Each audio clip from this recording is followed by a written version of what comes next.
Sebagai seorang pemimpin, Presiden Jokowi selalu merawat komunikasi politiknya dengan rakyat dan para pendukungnya. Sebagai kader partai, dia berkomunikasi dan taat pada arahan Ketua Umum PDI Perjuangan Megawati Soekarno Putri. Untuk dukungan politik di pemerintahan, dia berkomunikasi dengan partai-partai politik pendukungnya. Itulah Jokowi yang memiliki stamina politik yang luar biasa dalam berkomunikasi dengan rakyatnya di pelosok negeri. Turun dari mobilnya RI1 di tengah kerumunan massa, ya sekedar untuk menyapa, bersalaman, dan melayani berfoto. Ini menjadi pemandangan dalam setiap kunjungan kerja ke daerah. Di tengah kesibukannya untuk mengurus negara, Presiden Jokowi juga tetap merawat dan berkomunikasi dengan kelompok relawan pendukungnya. Seperti terlihat pada Sabtu 11 Juni 2022, mantan Wali Kota Solo dan Gubernur DKI Jakarta itu bersilaturahmi dengan ribuan relawannya yang menamakan Tim 7 Relawan Jokowi di Eco Park Ancol, Jakarta.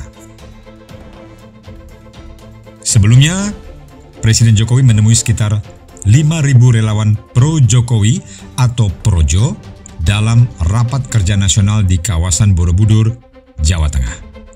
Nah, menariknya, dalam dua pertemuan itu, ada pesan-pesan Presiden Jokowi kepada relawannya yang disampaikan dalam bahasa Jawa.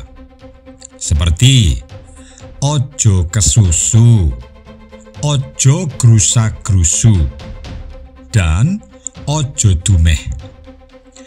Bahkan pesan ojo kesusu yang disampaikannya di Rakernas Projo yang kebetulan dihadiri Gubernur Jawa Tengah Ganjar Pranowo ini sempat viral dan menimbulkan multi-interpretasi politik.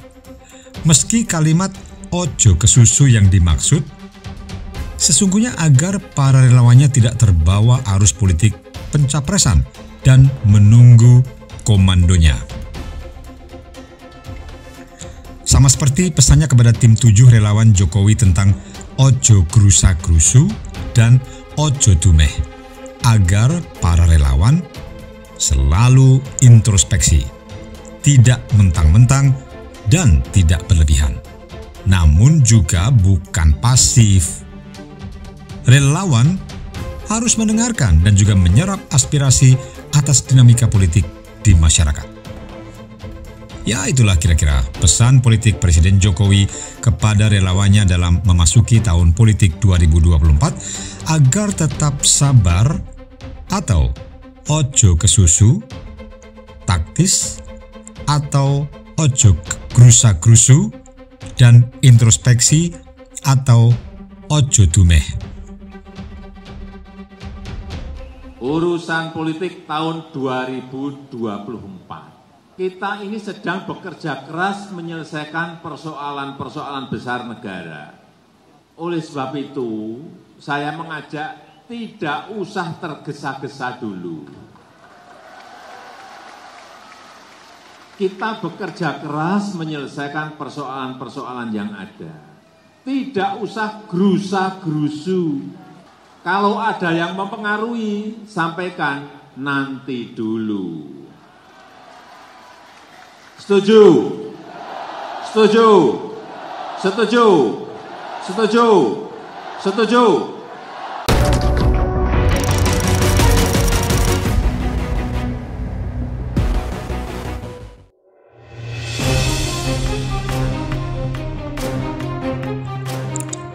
Belusuan malam hari di Nusa Tenggara Timur NTT yang sempat viral. Ini adalah contoh komunikasi politik Presiden Jokowi dengan rakyatnya yang tidak surut meski pemerintahnya telah memasuki periode kedua dan akan berakhir 2 tahun lagi. Dari sini kita seperti dijelaskan bahwa kehadirannya di acara-acara relawan juga untuk melakukan kontak langsung dengan para pendukungnya. Dalam perspektif komunikasi politik, kontak langsung seorang pemimpin dalam rapat-rapat umum, memberi pidato, arahan, atau pesan politik adalah bentuk-bentuk ekspresi politik modern yang banyak dipraktekkan oleh para pemimpin pergerakan dalam menggerakkan bangsa. Dalam konteks ini, kita melihat dua pendekatan Presiden Jokowi dalam melakukan komunikasi politik dengan rakyat dan merawat dukungan relawannya. Pertama, belusukan sebagai media untuk bertemu, berdialog, dan menyerap aspirasi dari warganya. Kedua, kontak langsung secara reguler dengan organ-organ relawannya untuk mendengarkan dan memberi pesan serta arahan terhadap dinamika nasional maupun global. Ini biasanya Presiden Jokowi akan memberikan update situasi nasional maupun global yang berdampak pada kepentingan ekonomi politik dalam negeri. Dalam pidatonya di Rakernas Projo dan silaturahmi dengan tim 7 relawan Jokowi, Presiden Jokowi menjelaskan tantangan ke depan yang tidak makin mudah dan penuh ketidakpastian. Dulu, ketidakpastian itu karena disrupsi teknologi oleh revolusi industri 4.0. Tapi kini, tambah dengan pandemi dan dampak perang Rusia-Ukraina. Menjelang akhir pidatonya, Presiden Jokowi memberikan penekanan untuk menyikapi perubahan-perubahan itu dengan segala dampaknya. Sementara, pemerintahan yang dipimpinnya akan membuatkan kebijakan untuk keluar dari permasalahan tersebut. Ya, dalam konteks ini, sebagai pemimpin yang lahir dan besar dalam lingkungan budaya Jawa, terlontarlah pesan-pesannya dalam bahasa Jawa yang mudah dipahami. Model pendekatan seperti itu sebenarnya sudah dilakukannya sejak menjadi wali kota Solo 2 periode yang terbukti efektif mengantarkannya menjadi gubernur DKI Jakarta dan Presiden RI 2 periode sampai sekarang. Tentu di sini peran partainya yaitu PDI Perjuangan dan partai-partai pendukungnya juga cukup besar. Namun, komunikasi politik inilah yang menjadikan kepemimpinannya efektif menjalankan pemerintahan. Ajeng diagem napa?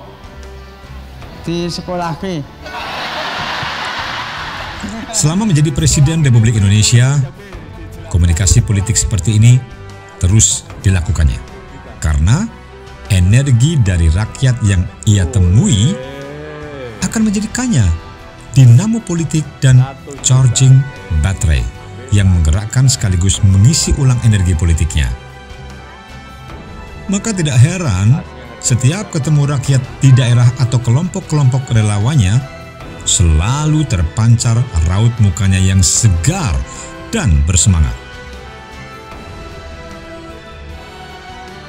Kini di tengah partai-partai politik mempersiapkan koalisi dan menimbang capres dan cawapresnya yang akan diusung pada Pilpres 2024, Presiden Jokowi telah mewariskan model komunikasi politik dengan rakyatnya untuk meraih dukungan dan menjalankan pemerintahannya.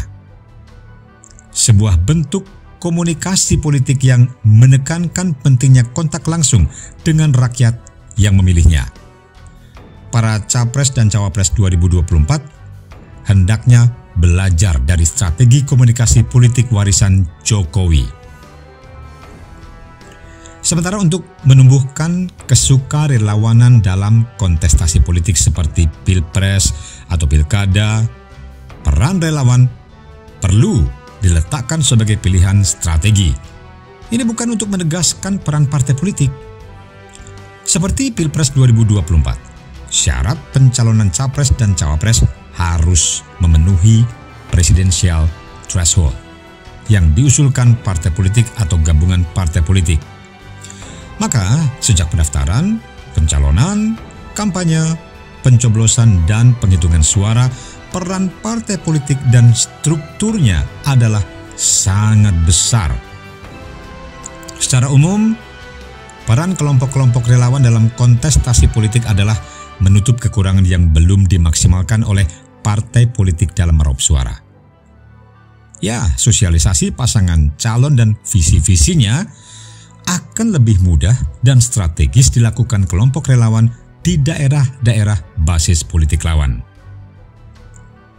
Kampanye lewat sosial media maupun darat lebih maksimal hasilnya jika terjalin kerjasama antara partai politik dan kelompok relawan dalam menentukan micro-targeting untuk memenangkan pasangan calon. Dengan demikian, peran kelompok relawan dalam kontestasi politik adalah melakukan kerja-kerja politik untuk menambah dukungan dan suara guna memenangkan pasangan calon.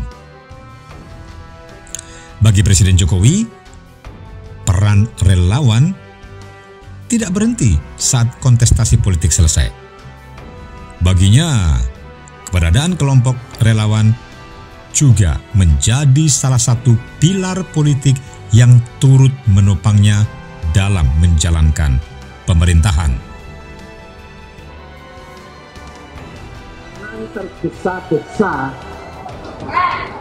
Jangan tergesa-gesa.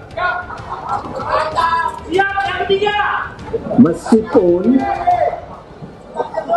Meskipun mungkin yang kita dukung ada di sini.